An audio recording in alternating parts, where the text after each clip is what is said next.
बिहार के एक छोटे से गांव में अनीता और काजल नाम की दो सगी बहनें रहा करती थी।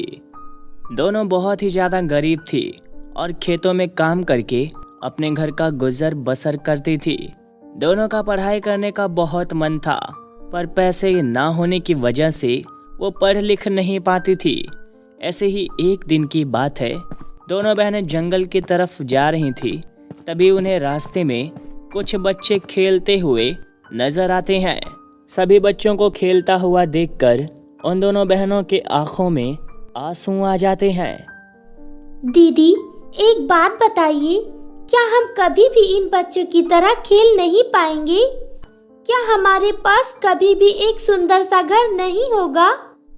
मेरा सपना है कि मैं भी सभी बच्चों की तरह खेलूं। अरे अनीता, तू चिंता क्यों कर रही है? मैं हूं ना तेरे साथ। मैं तेरे लिए सब कुछ करूंगी, तू चिंता बिल्कुल मत कर। इसके बाद दोनों बहनें काम करने जाती हैं और दोनों खेतों में काम करती हैं। काम खत्म होने के बाद दोनों घर वापस आ जाती हैं। घर आने के बाद भी अनीता के मन में बस उन्हीं बातों का ख्याल गूंज रहा था जो कि उन्होंने बच्चों को खेलता हुआ देखा था। वो बहुत ही ज्यादा उदास हो जाती है।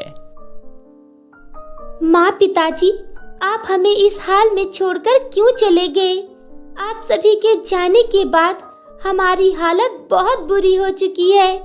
घर का गुजारा करना भी बहुत मुश्किल सा हो गया है। मैं अनीता की ख्वाहिश को पूरा नहीं कर पाती हूँ। क्या करूँ मैं? हमारा बहुत बुरा हाल हो गया है माँ, पिताजी। ऐसा बोलकर अनीता जोर जोर से रोने लगती है। तभी अचानक उसे किसी की आवाज सुनाई देती है जो कि बहुत अजीबो गरीब तरह से आ रही थी। अरे अनीता बेटी, तुम रो क्यों रही हो? प्लीज रो मत मेरी बच्ची। देखो तो तुम्हारे पास कौन आया है। उठो बेटी।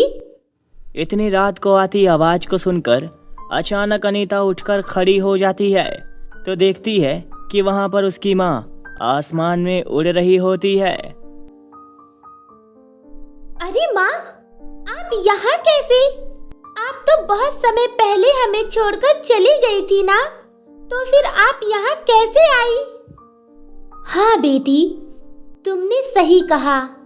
मैं तुम दोनों को छोड़कर चली गई थी, पर मेरी आत्मा तुम दोनों बहनों के साथ ही थी। आज तुम्हें रोता हुआ देखकर मुझसे रहा नहीं गया और मैं तुम्हारी मदद करने आ गई। ये लो बेटी, ये एक जादुई सोने और चांदी का हार है। इसे ले जाओ और बाजार में ले जाकर बेच दो। इसके बदले तुम्हें बहुत अच्छे पैसे मिलेंगे।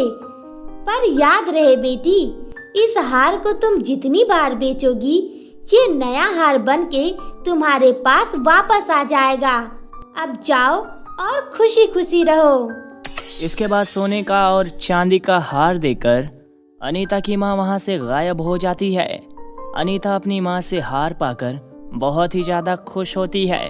फिर अगली सुबह दोनों बहनें उस हार को बेचने के लिए मार्केट पहुंचती हैं और कहती हैं, अंकल, ये हार हमें बेचना है। इसे देखकर बताइए कि ये हार कितने की होगी। बेटा, ये तो बहुत ही ज्यादा भारी है और ये काफी बड़ा भी लग रहा है। साथ ही साथ ये बिल्कुल शुद्ध सोने का हार है। मैं इसके बदले तुम्हें बहुत अच्छे पैसे दूंगा। ऐसा बोलकर वो दुकानदार उन दोनों को खूब सारे पैसे देता है। इतना पैसा देखकर दोनों की आंखें फटी की फटी रह जाती है। इसके बाद दोनों घर आ जाती हैं और काफी खुश होती हैं। सुनो अनीता, अब तुम चिंता बिल्कुल मत करो। अब हम अपने सभी सपनों को एक एक करके पूरा करेंगे।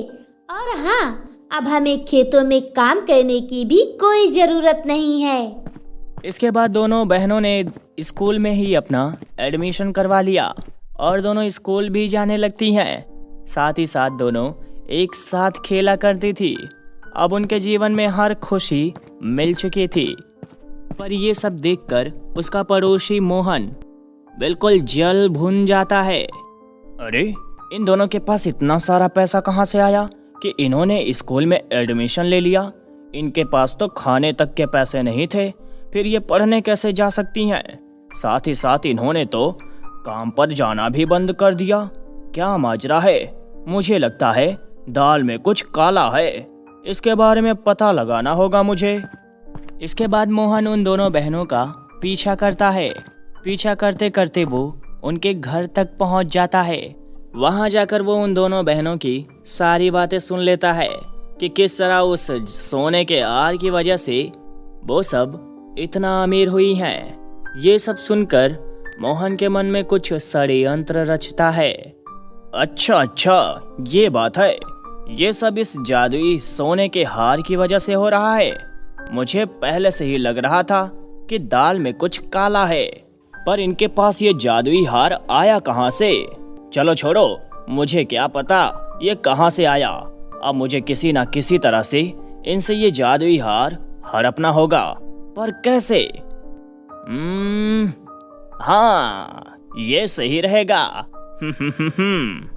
ऐसा बोलकर मोहन रात होने का इंतजार करने लगता है और रात होते ही वो उन दोनों बहनों के घर जाता है और वो जादुई हार चुरा लेता है।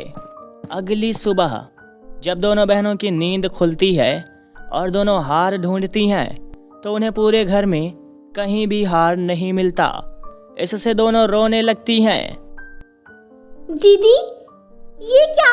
ये जादुई हार कहाँ चला गया? वो कहीं मिल ही नहीं रहा है। अब मैं माँ को क्या जवाब दूंगी कि उन्होंने जो जादुई हार दिया था वो कहाँ चला गया? मुझे लगता है वो जादुई हार किसी ने चुरा लिया है, क्योंकि अभी रात तक तो वो हमारे पास ही था। फिर अचानक कहाँ जा सकता है वो हार?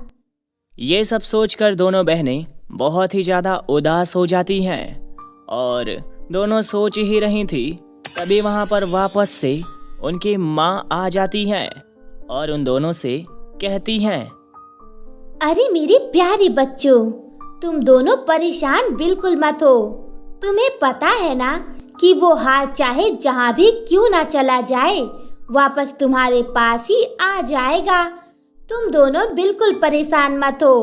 अगर तुम्हारे सिवा कोई भी उस हार को बेचने जाएगा ना, तो वो जादुई सोने का हार लोहे के हार में बदल जाएगा। इसका मतलब ये है कि वो हार तुम्हारे सिवा कोई भी नहीं बेच पाएगा। इतना समझाने के बाद उन दोनों की माँ वहां से गायब हो जाती हैं। इधर मोहन उस हार को लेकर दुकानदार के पास पहुंचता है और उसे बेचने वाला होता है, लेकिन तभी वो सोने का हार लोहे के हार में बदल जाता है, जिसे देखकर वो बिल्कुल हैरान हो जाता है। मोहन को कुछ समझ नहीं आ रहा था कि ये सब कैसे हुआ। मोहन बहुत ज़्यादा परेशान हो जाता है।